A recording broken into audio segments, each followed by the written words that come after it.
Spousal work permit ਦੀ ਉਡੀਕ ਕਰ ਰਹਿਆਂ ਵੱਲੋਂ ਪਰੇਸ਼ਾਨੀ ਦਾ ਪ੍ਰਗਟਾਵਾ ਤਾਂ ਦੂਜੇ ਪਾਸੇ ਅਧਿਕਾਰੀਆਂ ਦੇ ਵੱਲੋਂ ਪ੍ਰਕਿਰਿਆ ਚੱਲਦੀ ਹੋਣ ਦਾ ਦਾਅਵਾ। ਕੈਨੇਡਾ ਹਾਈ ਕਮਿਸ਼ਨ ਵੱਲੋਂ ਭਾਰਤ ਵਿੱਚ ਇੰਟਰਨੈਸ਼ਨਲ ਸਟੂਡੈਂਟ ਤੇ ਵਰਕ ਪਰਮਿਟ ਵਾਲਿਆਂ ਦੇ ਲਈ ਜਾਣਕਾਰੀ, ਇਸ ਦੇ ਬਾਰੇ ਖਬਰਾਂ ਵਿੱਚ ਦੱਸਾਂਗੇ। ਸਰੀ ਵਿੱਚ ਲਿਬਰਲ ਪਾਰਟੀ ਦੇ ਵੱਲੋਂ ਐਮਪੀ ਦੇ ਲਈ ਚੋਣ ਲੜ ਰਹੇ ਰਣਦੀਪ ਸਰਾਏ ਦੇ ਚੋਣ ਪ੍ਰਚਾਰ ਸੰਬੰਧੀ ਬੋਰਡ ਦੇ ਉੱਤੇ ਨਸਲੀ ਟਿੱਪਣੀਆਂ। ਜਸਟਿਨ ਟਰੂਡੋ ਨੇ ਜਗਮੀਤ ਸਿੰਘ ਨੂੰ ਕੀ ਪੁੱਛਣ ਨੂੰ ਕਿਹਾ, ਇਸ ਦੇ ਬਾਰੇ ਦੱਸਾਂਗੇ ਤੇ ਨਾਲ ਹੀ ਪ੍ਰਦਰਸ਼ਨਾਂ ਸੰਬੰਧੀ ਕੀ ਦਿੱਤਾ ਜਵਾਬ, ਇਹ ਵੀ ਦੱਸਾਂਗੇ। ਬ੍ਰਿਟਿਸ਼ ਕੋਲੰਬੀਆ ਵਿੱਚ ਕਈ ਸਹੂਲਤਾਂ ਦੇ ਵਾਸਤੇ ਟੀਕੇ ਲਾਜ਼ਮੀ ਹੋਣ ਮਗਰੋਂ ਕੀ ਪਿਆ ਫਰਕ, ਇਸ ਦੇ ਬਾਰੇ ਵੀ ਦਵਾਂਗੇ ਜਾਣਕਾਰੀ। ਬਰੈਂਪਟਨ ਤੋਂ 3 ਪੰਜਾਬੀ ਨੌਜਵਾਨਾਂ ਦੇ ਉੱਤੇ 18 ਸਾਲ ਤੋਂ ਘੱਟ ਉਮਰ ਦੀ ਲੜਕੀ ਨਾਲ ਜਬਰੀ ਸ਼ੋਸ਼ਣ ਤੇ ਮਨੁੱਖੀ ਤਸਕਰੀ ਸੰਬੰਧੀ ਕਈ ਮਾਮਲੇ ਦਰਜ। ਖਬਰਾਂ ਵਿੱਚ ਦੱਸਾਂਗੇ ਕੌਣ ਨੇ ਇਹ ਨੌਜਵਾਨ। ਸਤਿ ਸ਼੍ਰੀ ਅਕਾਲ, PNCN ਦੇਖ ਰਹੇ ਹੋ ਤੁਸੀਂ। ਖਬਰਾਂ ਦੇ ਇਸ ਬੁਲੇਟਿਨ ਵਿੱਚ ਸਵਾਗਤ ਹੈ। ਸਭ ਤੋਂ ਪਹਿਲਾਂ ਜਾਣਕਾਰੀ ਸਾਂਝੀ ਕਰਾਂਗੇ ਉਹਨਾਂ ਦੇ ਵਾਸਤੇ ਜਿਹੜੇ ਕਿ ਸਪਾਊਸਲ ਵਰਕ ਪਰਮਿਟ ਦੇ ਵਾਸਤੇ ਲੰਮੇ ਚਿਰ ਤੋਂ ਉਡੀਕ ਕਰ ਰਹੇ ਨੇ।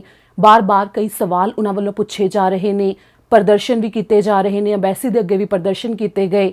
ਤਾਂ ਇਸ ਮੌਕੇ ਜਿਵੇਂ ਕਿ ਕੋਵਿਡ-19 ਦੇ ਕਰਕੇ ਫਾਈਲਾਂ ਦੀ ਪ੍ਰਕਿਰਿਆ ਕਾਫੀ ਜ਼ਿਆਦਾ ਹੌਲੀ ਹੋਈ ਕਿ ਕੈਨੇਡਾ ਦੇ ਵਿੱਚ ਵੀ ਜਿਹੜੇ ਮੌਜੂਦ ਨੇ ਉਹ ਕਾਫੀ ਲੰਮੇ ਚਿਰ ਤੋਂ ਆਪਣੀਆਂ ਫਾਈਲਾਂ ਦੀ ਪ੍ਰਕਿਰਿਆ ਦੇ ਵਾਸਤੇ ਪੂਰੀ ਹੋਣ ਦੇ ਲਈ ਉਡੀਕ ਕਰ ਰਹੇ ਨੇ ਕਿ ਉਹਨਾਂ ਨੇ ਕਿਸੇ ਨੇ PR ਲਗਾਈ ਹੋਈ ਹੈ, ਕਿਸੇ ਨੇ ਵਰਕ ਪਰਮਿਟ ਲਗਾਇਆ ਹੋਇਆ। ਕਈਆਂ ਦੇ ਤਾਂ ਕਾਫੀ ਛੇਤੀ ਜਵਾਬ ਵੀ ਆ ਰਹੇ ਨੇ ਤੇ ਕਈਆਂ ਦੀ ਉਹ ਪ੍ਰਕਿਰਿਆ ਲੰਮੀ ਜਾ ਰਹੀ ਹੈ। ਇਸ ਦੇ ਵਿੱਚ ਇਹ ਨਹੀਂ ਹੈ ਕਿ ਜਿਨ੍ਹਾਂ ਦੀ ਪ੍ਰਕਿਰਿਆ ਲੰਮੀ ਜਾ ਰਹੀ ਹੈ ਤਾਂ ਉਹਨਾਂ ਨੂੰ ਕੋਈ ਦਿੱਕਤ ਆਉਣ ਵਾਲੀ ਹੈ। ਤਾਂ ਇਸ ਦੇ ਵਿੱਚ ਇਹ ਹੈ ਕਿ ਹੋ ਸਕਦਾ ਹੈ ਕਿ ਉਹਨਾਂ ਦੀ ਫਾਈਲ ਦੀ ਹਜੇ ਵਾਰੀ ਨਾ ਆਈ ਹੋਵੇ ਜਾਂ ਫਿਰ ਉਹਨਾਂ ਦੇ ਕੋਈ ਹੋਰ ਡਾਕੂਮੈਂਟ ਚਾਹੀਦੇ ਹੋਣ, ਜਿਸ ਦੇ ਕਰਕੇ ਉਸ ਪ੍ਰਕਿਰਿਆ ਨੂੰ ਅੱਗੇ ਹੋਰ ਲੰਮਾ ਕੀਤਾ ਜਾ ਰਿਹਾ ਹੈ ਤੇ ਇਸ ਦੇ ਉੱਤੇ ਜਵਾਬ ਦੇਰੀ ਨਾਲ ਦਿੱਤਾ ਜਾਵੇਗਾ, ਪਰ ਦਿੱਤਾ ਜਾਵੇਗਾ। ਇਸ ਦੇ ਬਾਰੇ ਅਧਿਕਾਰੀਆਂ ਦੇ ਵੱਲੋਂ ਹਰ ਵਾਰ ਜਵਾਬ ਦਿੱਤਾ ਜਾਂਦਾ ਹੈ। ਹੁਣ ਜਿਹੜੇ ਕਿ ਸਪਾਊਸਲ ਵਰਕ ਪਰਮਿਟ ਦੇ ਵਾਸਤੇ ਇਸ ਸਮੇਂ ਕਾਫੀ ਜ਼ਿਆਦਾ ਪਰੇਸ਼ਾਨੀ ਦਾ ਸਾਹਮਣਾ ਕਰ ਰਹੇ ਨੇ, ਜਿਨ੍ਹਾਂ ਦੇ ਵੱਲੋਂ ਇਸ ਮੌਕੇ ਇਹ ਵੀ ਸ਼ਿਕਾਇਤਾਂ ਕੀਤੀਆਂ ਜਾ ਰਹੀਆਂ ਨੇ ਲਗਾਤਾਰ ਕਿ ਉਹਨਾਂ ਦੇ ਜਿਹੜੇ ਜੀਵਨ ਸਾਥੀ ਕੈਨੇਡਾ ਦੇ ਵਿੱਚ ਬੈਠੇ ਨੇ ਤੇ ਉਹ ਖੁਦ ਹੋਰ ਦੇਸ਼ ਵਿੱਚ ਬੈਠੇ ਨੇ, ਭਾਰਤ ਵਿੱਚ ਬੈਠੇ ਨੇ ਤੇ ਲੰਮੇ ਸਮੇਂ ਤੋਂ ਉਡੀਕ ਕਰ ਰਹੇ ਨੇ, ਉਹਨਾਂ ਦੇ ਰਿਸ਼ਤਿਆਂ ਦੇ ਉੱਤੇ ਵੀ ਇਸ ਦਾ ਪ੍ਰਭਾਵ ਪੈ ਰਿਹਾ ਹੈ। ਇਸ ਦੇ ਬਾਰੇ ਵੀ ਜ਼ਿਕਰ ਲਗਾਤਾਰ ਕੈਨੇਡਾ ਵਿੱਚ ਉੱਚ ਅਧਿਕਾਰੀਆਂ ਤੱਕ, ਇਮੀਗ੍ਰੇਸ਼ਨ ਮੰਤਰੀ ਤੱਕ, ਸਾਡੇ ਵੱਲੋਂ ਵੀ ਤੇ ਹੋਰ ਕਈ ਨਿਊਜ਼ ਨੈਟਵਰਕ ਨੇ ਜਿਹੜੇ ਉਹਨਾਂ ਦੇ ਵੱਲੋਂ ਕੀਤਾ ਗਿਆ ਹੈ, ਜਿਸ ਵਿੱਚ ਉਹਨਾਂ ਦਾ ਇਹੋ ਕਹਿਣਾ ਹੈ ਕਿ ਇਹ ਪ੍ਰਕਿਰਿਆ ਅੱਗੇ ਚੱਲ ਰਹੀ ਹੈ। ਪਰ ਇਸ ਮੌਕੇ ਤੁਹਾਡੀ ਜਾਣਕਾਰੀ ਦੇ ਲਈ ਦੱਸ ਦਈਏ ਕਿ ਕਈਆਂ ਦੇ ਵੱਲੋਂ ਮਾਨਸਿਕ ਪਰੇਸ਼ਾਨੀ ਦੇ ਵਿੱਚ ਹੋ ਕੇ ਜੇਕਰ ਕੋਈ ਗਲਤ ਕਦਮ ਚੁੱਕ ਲਿਆ ਜਾਂਦਾ ਹੈ ਤਾਂ ਇਸ ਦੇ ਨਾਲ ਨੁਕਸਾਨ ਸਿਰਫ ਤੁਹਾਡਾ ਹੀ ਹੋਵੇਗਾ। ਜੇਕਰ ਸਬਰ ਦੇ ਨਾਲ ਉਡੀਕ ਕੀਤੀ ਜਾਵੇਗੀ, ਵਰਕ ਪਰਮਿਟ ਤੋਂ ਬਾਅਦ ਜਦੋਂ PR ਦੀ ਫਾਈਲ ਲੱਗ ਜਾਂਦੀ ਹੈ ਉਸ ਦੇ ਵਿੱਚ ਤੁਹਾਡਾ ਨਾਮ ਚਲਿਆ ਜਾਵੇਗਾ। ਹੋ ਸਕਦਾ ਹੈ ਕਿ ਤੁਸੀਂ ਸਿੱਧੇ PR ਹੋ ਕੇ ਆ ਜਾਵੋ, ਪਰ ਜੇਕਰ ਤੁਸੀਂ ਪਹਿਲਾਂ ਹੀ ਕੋਈ ਅਜਿਹਾ ਕਦਮ ਚੁੱਕ ਲੈਂਦੇ ਹੋ ਮਾਨਸਿਕ ਪਰੇਸ਼ਾਨੀ ਦੇ ਵਿੱਚ, ਜਿਸ ਦੇ ਨਾਲ ਰਿਸ਼ਤਾ ਤਾਂ ਖਰਾਬ ਹੁੰਦਾ ਹੀ ਹੈ, ਸਗੋਂ ਤੁਸੀਂ ਆਪਣੀ ਜ਼ਿੰਦਗੀ ਦੇ ਉੱਤੇ ਵੀ ਪ੍ਰਭਾਵ ਪਾ ਲੈਂਦੇ ਹੋ, ਤਾਂ ਇਸ ਦੇ ਵਿੱਚ ਇਹ ਹੁੰਦਾ ਕਿ ਭਵਿੱਖ ਦੇ ਵਿੱਚ ਵੀ ਫਿਰ ਤੁਹਾਡੇ ਕੋਲ ਕੋਈ ਮੌਕਾ ਨਹੀਂ ਰਹਿਣਾ ਕਿ ਤੁਸੀਂ ਕੈਨੇਡਾ ਆ ਸਕੋ, ਕਿਉਂਕਿ ਮਾਨਸਿਕ ਪਰੇਸ਼ਾਨੀ ਦੇ ਵਿੱਚ ਕੋਈ ਵੀ ਗਲਤ ਕਦਮ ਚੁੱਕਿਆ ਹੋਇਆ ਤੁਹਾਡੀ ਫਾਈਲ ਦੇ ਉੱਤੇ ਵੀ ਪ੍ਰਭਾਵ ਪਾਵੇਗਾ। ਜਿਹੜੇ 6 ਮਹੀਨੇ ਵਾਸਤੇ, ਸਾਲ ਵਾਸਤੇ ਜੇਕਰ ਉਡੀਕ ਕੀਤੀ ਜਾਂਦੀ ਹੈ, ਸਬਰ ਦਾ ਫਲ ਮਿੱਠਾ ਹੁੰਦਾ ਤੇ ਉਸ ਉਡੀਕ ਦੇ ਨਾਲ ਤੁਹਾਨੂੰ ਅੱਗੇ ਫਾਇਦਾ ਹੋ ਜਾਵੇ ਲੰਮੇ ਚਿਰ ਦੇ ਵਾਸਤੇ ਤੇ ਤੁਹਾਡੀ ਕਿਸੇ ਪ੍ਰਕਿਰਿਆ ਦਾ ਨੁਕਸਾਨ ਨਾ ਹੋਵੇ। ਕਿਉਂਕਿ ਜੇਕਰ ਮਾਨਸਿਕ ਪਰੇਸ਼ਾਨੀ ਤੇ ਨਾਲ ਹੀ ਰਿਸ਼ਤਿਆਂ ਦੇ ਖਰਾਬ ਹੋਣ ਦਾ ਜ਼ਿਕਰ ਬਾਰ-ਬਾਰ ਕੀਤਾ ਜਾਂਦਾ ਹੈ ਤੇ ਜਿਹੜਾ ਵੀ ਤੁਹਾਡਾ ਜੀਵਨ ਸਾਥੀ ਕੈਨੇਡਾ ਦੇ ਵਿੱਚ ਮੌਜੂਦ ਹੈ ਉਸ ਦੀ ਮਜਬੂਰੀ ਨੂੰ ਨਾ ਸਮਝਦੇ ਹੋਏ ਬਾਰ-ਬਾਰ ਦਬਾਅ ਵੀ ਬਣਾਇਆ ਜਾਂਦਾ ਹੈ ਕਿ ਤੁਹਾਡਾ ਵਰਕ ਪਰਮਿਟ ਨਹੀਂ ਆ ਰਿਹਾ, ਵੀਜ਼ਾ ਨਹੀਂ ਆ ਰਿਹਾ, ਜਿਸ ਦੇ ਕਰਕੇ ਜਿਹੜੀ ਪਰੇਸ਼ਾਨੀ ਵੱਧ ਜਾਂਦੀ ਹੈ ਤਾਂ ਉਸੇ ਕੰਮ ਦੇ ਉੱਤੇ ਵੀ ਪ੍ਰਭਾਵ ਪੈਂਦਾ ਹੈ। ਕਿਉਂਕਿ ਕੈਨੇਡਾ ਵਿੱਚ ਲਗਾਤਾਰ ਕੰਮ ਕੀਤੇ ਜਾਣ, ਜਿਵੇਂ ਕਿ ਕੰਮ ਦੇ ਉੱਤੇ ਜਦੋਂ ਅਨੁਭਵ ਇਕੱਠਾ ਕਰ ਲਿਆ ਜਾਂਦਾ ਹੈ ਤਾਂ ਉਸ ਤੋਂ ਬਾਅਦ ਅੱਗੇ PR ਦੀ ਫਾਈਲ ਲਗਾਉਣ ਦੇ ਵਿੱਚ ਵੀ ਸੁਖਾਲਾ ਉਸੇ ਸਮੇਂ ਹੋ ਸਕਦਾ ਹੈ ਜੇਕਰ ਪਰਿਵਾਰ ਦੇ ਵੱਲੋਂ ਵੀ ਪੂਰਾ ਸਹਿਯੋਗ ਦਿੱਤਾ ਜਾਵੇ। ਜੇਕਰ ਅਜਿਹਾ ਨਹੀਂ ਕੀਤਾ ਜਾਂਦਾ ਤਾਂ ਤੁਹਾਡੀ ਥੋੜੇ ਜਿਹੇ ਸਮੇਂ ਦੇ ਵਾਸਤੇ ਬੇਸਬਰੀ ਦਿਖਾਈ ਹੋਈ ਅੱਗੇ ਤੁਹਾਡੇ ਸਾਰੇ ਭਵਿੱਖ ਦੇ ਉੱਤੇ ਅਸਰ ਪਾ ਸਕਦੀ ਹੈ ਕਿ ਨੁਕਸਾਨ ਹੋ ਸਕਦਾ ਹੈ ਦੋਵਾਂ ਦਾ। ਇਸ ਦੇ ਨਾਲ ਹੁਣ ਅਗਲੀ ਖਬਰ ਦੇ ਵੱਲ ਰੁਖ ਕਰਾਂਗੇ। ਕੈਨੇਡਾ ਹਾਈ ਕਮਿਸ਼ਨ ਨੇ ਭਾਰਤ ਵਿੱਚ ਜਾਣਕਾਰੀ ਦਿੱਤੀ ਹੈ ਕਿ ਜਿੰਨੇ ਵੀ ਇੰਟਰਨੈਸ਼ਨਲ ਸਟੂਡੈਂਟ ਨੇ ਤੇ ਵਰਕ ਪਰਮਿਟ ਵਾਲੇ ਨੇ, ਉਹਨਾਂ ਦੇ ਵਾਸਤੇ ਇਸ ਜਾਣਕਾਰੀ ਨੂੰ ਪਹਿਲਾਂ ਵੀ ਸਾਂਝਾ ਕੀਤਾ ਗਿਆ, ਪਰ ਫਿਰ ਵੀ ਜਦੋਂ ਏਅਰਪੋਰਟ ਦੇ ਉੱਤੇ ਪਹੁੰਚ ਰਹੇ ਨੇ ਤਾਂ ਕਈ ਅਜਿਹੇ ਮਾਮਲੇ ਸਾਹਮਣੇ ਆ ਰਹੇ ਨੇ ਕਿ ਉਹਨਾਂ ਦੇ ਵਿੱਚ ਜੇ ਉਹਨਾਂ ਦਾ ਮੈਡੀਕਲ ਹੈ ਜੋ ਉਹ 1 ਸਾਲ ਤੋਂ ਵੱਧ ਦਾ ਸਮਾਂ ਹੋ ਗਿਆ ਮੈਡੀਕਲ ਕਰਵਾਏ ਨੂੰ ਤੇ ਐਕਸਪਾਇਰ ਹੋ ਚੁੱਕਿਆ, ਤਾਂ ਉਹਨਾਂ ਦਾ ਜੋ ਵੀਜ਼ਾ ਹੈ ਉਸ ਨੂੰ ਵੈਲਿਡ ਨਹੀਂ ਮੰਨਿਆ ਜਾਂਦਾ ਤੇ ਉਹਨਾਂ ਨੂੰ ਕੈਨੇਡਾ ਦੇ ਵਾਸਤੇ ਫਲਾਈਟ ਚੜ੍ਹਨ ਦੇ ਵਾਸਤੇ ਰੋਕ ਦਿੱਤਾ ਜਾਂਦਾ ਹੈ। ਜਦੋਂ ਤੁਸੀਂ ਏਅਰਪੋਰਟ ਦੇ ਉੱਤੇ ਪਹੁੰਚਦੇ ਹੋ ਉਸ ਸਮੇਂ ਤੁਹਾਨੂੰ ਵਾਪਸ ਮੋੜਿਆ ਜਾਵੇ। ਇਸ ਤੋਂ ਪਹਿਲਾਂ ਚੰਗਾ ਇਹ ਹੈ ਕਿ ਤੁਸੀਂ ਆਪਣੇ ਜਿੰਨੇ ਵੀ ਕਾਗਜ਼ ਪੱਤਰ ਨੇ ਤੇ ਆਪਣੇ ਵੀਜ਼ੇ ਨਾਲ ਸੰਬੰਧਿਤ ਜਾਣਕਾਰੀ ਹੈ ਉਸ ਨੂੰ ਇੱਕ ਵਾਰ ਚੰਗੀ ਤਰ੍ਹਾਂ ਦੇਖ ਲਵੋ ਤੇ ਪੁਸ਼ਟੀ ਕਰ ਲਵੋ।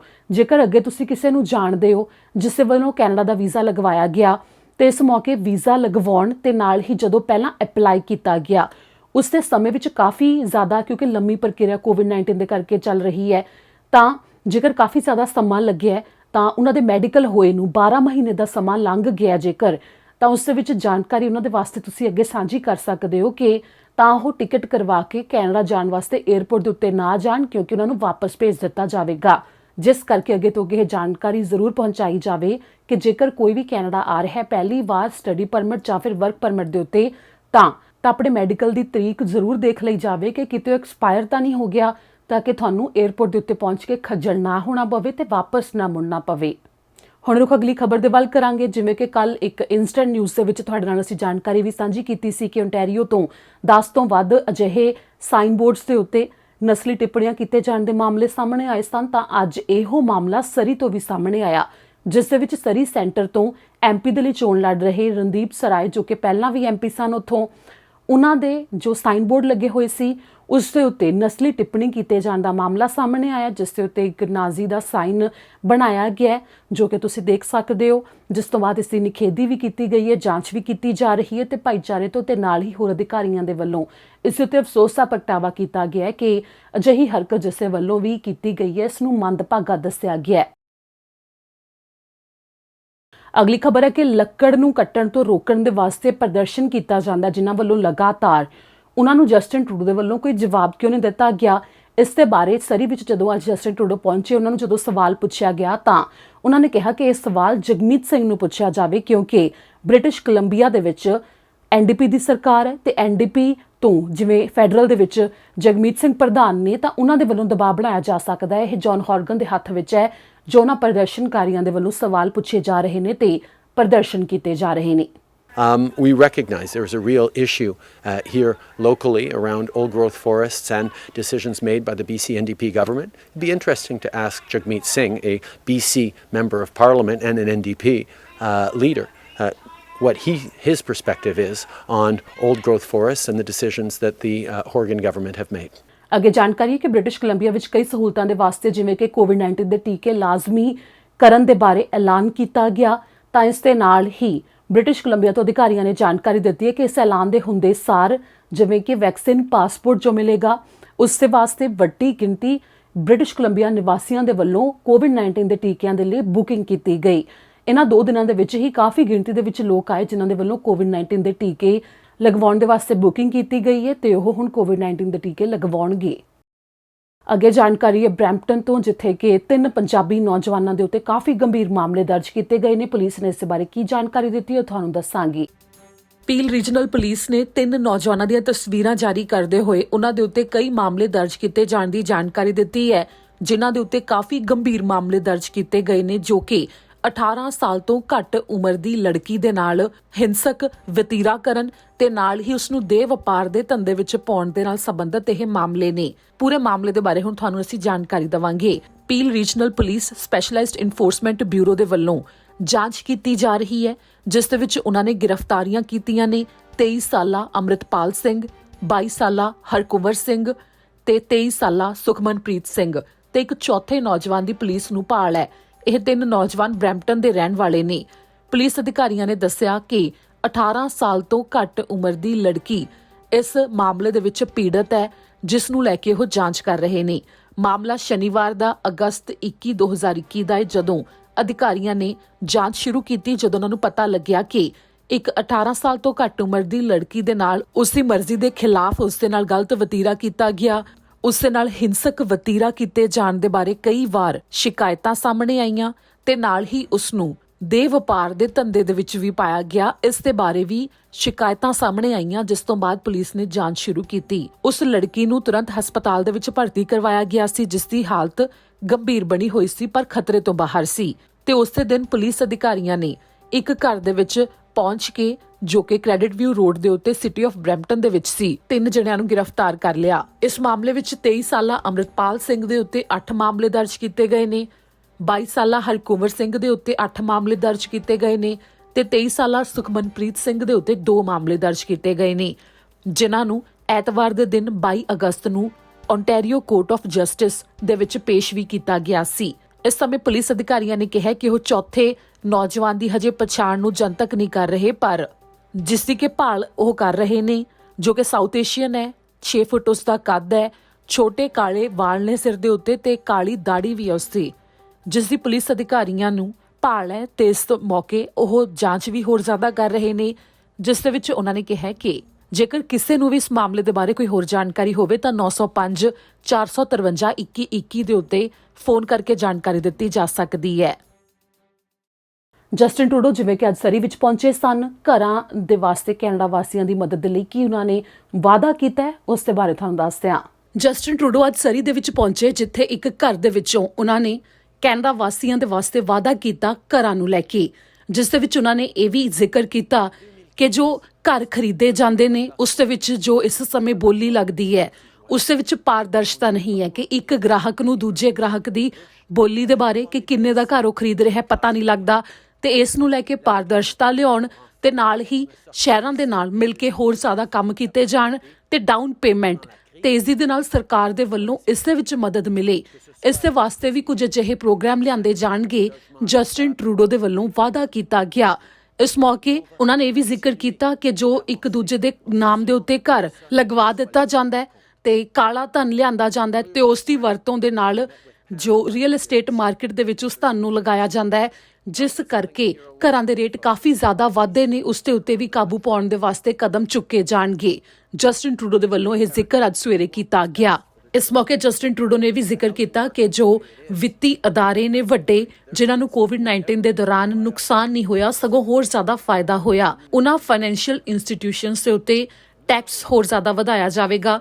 3% ਦੇ ਤੱਕ ਟੈਕਸ ਵਧਾਉਣ ਦਾ ਜ਼ਿਕਰ ਕੀਤਾ ਗਿਆ ਜਸਟਿਨ ਟਰੂਡੋ ਵੱਲੋਂ, ਤਾਂ ਕਿ ਉਹ ਇਸ ਦੇ ਵਾਸਤੇ ਖਰਚਾ ਦੇ ਸਕਣ, ਜੋ ਕੈਨੇਡਾ ਵਾਸੀਆਂ ਨੂੰ ਘਰ ਲੈਣ ਦੇ ਵਿੱਚ ਮਦਦ ਦੇਣ 'ਚ ਸਹਾਇਕ ਹੋਵੇਗਾ। For far too many people, owning a place just isn't within reach. And my friends, we have a plan to change that. To begin with, we'll help you buy your first home sooner. And we'll do this by getting you to a down payment faster with a plan worth tens of thousands of dollars. We'll also launch a new rent-to-own program. At the same time, we'll crack down on predatory speculators competing with families trying to buy their first home. That means no more foreign wealth being parked in homes that people should be living in.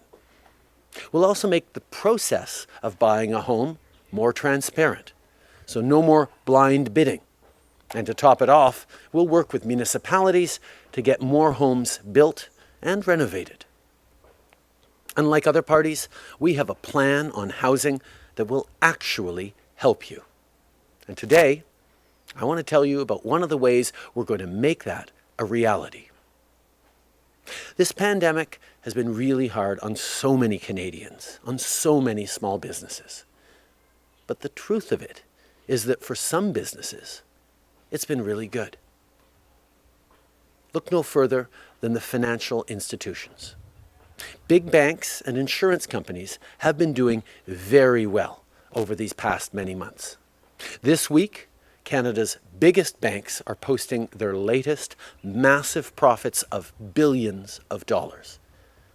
Of course, one of the reasons banks have been doing so well is that the economy is doing well. And the economy is doing well because we invested in Canadians. We invested in small businesses, and above all, we invested in you.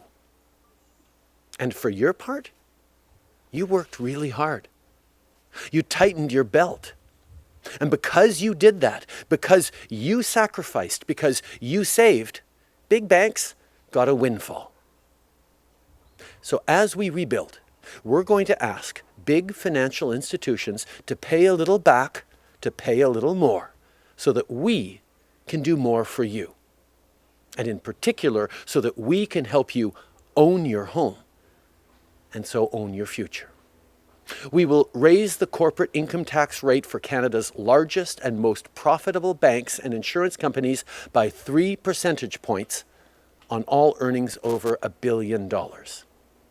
We'll also establish the Canada Recovery Dividend, so these institutions contribute more over the next 4 years of Canada's recovery.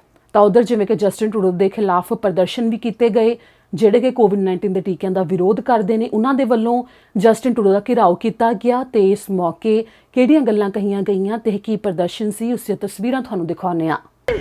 You can eradicate this disease just with a prophylactic, okay? Preventative. It's been studied in Argentina. 800 frontliners were given ivermectin. 400 frontliners weren't. Guess what? Out of the 400, 58% of them got COVID. Out of the 800, 0. Not one of them. So don't tell me you need a vaccine for this cold. You don't.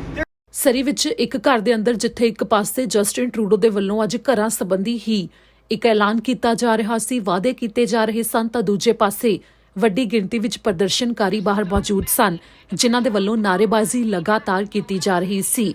ਜਦੋਂ Justin Trudeau ਬੋਲ ਰਹੇ ਸਨ ਤਾਂ ਪਿੱਛੇ ਨਾਅਰੇਬਾਜ਼ੀ ਵੀ ਕਾਫੀ ਉੱਚੀ ਆਵਾਜ਼ ਦੇ ਵਿੱਚ ਹੋ ਰਹੀ ਸੀ। ਦਰਅਸਲ ਇਹ ਪ੍ਰਦਰਸ਼ਨ ਜੋ ਜਸਟਿਨ ਟਰੂਡੋ ਵੱਲੋਂ ਕੋਵਿਡ-19 ਦੇ ਟੀਕਿਆਂ ਨੂੰ ਲਾਜ਼ਮੀ ਕੀਤੇ ਜਾਣ ਦੇ ਵਾਸਤੇ ਕਈਆਂ ਦੇ ਲਈ ਐਲਾਨ ਕੀਤਾ ਗਿਆ, ਉਸ ਦੇ ਖਿਲਾਫ ਹੋ ਰਹੇ ਸਨ, ਜਿਸ ਦੇ ਵਿੱਚ ਪ੍ਰਦਰਸ਼ਨਕਾਰੀਆਂ ਦੇ ਵੱਲੋਂ ਲਗਾਤਾਰ ਕਿਹਾ ਜਾ ਰਿਹਾ ਸੀ ਕਿ ਕੋਵਿਡ-19 ਦੇ ਟੀਕੇ ਨੇ ਜੋ ਉਹ ਪੂਰੀ ਤਰ੍ਹਾਂ ਠੀਕ ਨਹੀਂ ਨੇ, ਜਿਨ੍ਹਾਂ ਦੇ ਨਾਲ ਪ੍ਰੈਕਟੀਕਲ ਕੀਤਾ ਜਾ ਰਿਹਾ ਹੈ ਤੇ ਜ਼ਿੰਦਗੀਆਂ ਦੇ ਨਾਲ ਖੇਡਿਆ ਜਾ ਰਿਹਾ ਹੈ। ਇਸ ਮੌਕੇ ਕਈ ਪ੍ਰਦਰਸ਼ਨਕਾਰੀਆਂ ਨੇ ਆਪਣੇ ਬਾਰੇ ਵੀ ਦੱਸਿਆ ਕਿ ਕਿਸ ਤਰ੍ਹਾਂ ਉਹਨਾਂ ਨੇ ਆਪਣੇ ਪਰਿਵਾਰਕ ਮੈਂਬਰਾਂ ਨੂੰ ਵੀ ਖੋ ਦਿੱਤਾ ਹੈ ਇਹਨਾਂ ਟੀਕਿਆਂ ਦੇ ਕਰਕੇ ਤੇ ਉਹ ਆਪਣੇ ਬੱਚਿਆਂ ਨੂੰ ਹੁਣ ਬਚਾਉਣਾ ਚਾਹੁੰਦੇ ਨੇ। ਪਰ ਹੁਣ ਜਿਵੇਂ ਕਿ ਸਰਕਾਰਾਂ ਦੇ ਵੱਲੋਂ ਫੈਸਲੇ ਲਏ ਜਾ ਰਹੇ ਨੇ ਕਿ ਕਈ ਸਹੂਲਤਾਂ ਤੇ ਕਈ ਥਾਵਾਂ ਦੇ ਵਾਸਤੇ ਪੂਰੀ ਤਰ੍ਹਾਂ ਲਾਜ਼ਮੀ ਕੀਤੇ ਜਾ ਰਹੇ ਨੇ ਕੋਵਿਡ-19 ਦੇ ਟੀਕੇ, ਤਾਂ ਇਸ ਦਾ ਡਟ ਕੇ ਵਿਰੋਧ ਉਹਨਾਂ ਦੇ ਵੱਲੋਂ ਕੀਤਾ ਜਾ ਰਿਹਾ ਹੈ, ਜਿਸ ਦੇ ਵਿੱਚ ਲਗਾਤਾਰ ਵਿਰੋਧ ਕਰਦੇ ਸਮੇਂ ਉਹ ਨਾਅਰੇਬਾਜ਼ੀ ਇਹ ਵੀ ਕਰ ਰਹੇ ਸਨ ਕਿ ਜਸਟਿਨ ਟਰੂਡੋ ਨੂੰ ਦੁਬਾਰਾ ਤੋਂ ਬਹੁਮਤ ਨਹੀਂ ਮਿਲਣ ਵਾਲੀ, ਉਹ ਜਸਟਿਨ ਟਰੂਡੋ ਨੂੰ ਪ੍ਰਧਾਨ ਮੰਤਰੀ ਦੁਬਾਰਾ ਤੋਂ ਨਹੀਂ ਬਣਨ ਦੇਣਗੇ। Take that from us. Not now, not ever. Trudeau must go. Trudeau must go! Trudeau must go. Trudeau must go. Trudeau must go! Trudeau must go. Trudeau must go. You Trudeau must go. coward! You coward! ਇਸ ਦੇ ਨਾਲ ਹੀ ਮੈਨੂੰ ਦਿਓ ਇਜਾਜ਼ਤ। ਸਤਿ ਸ਼੍ਰੀ ਅਕਾਲ।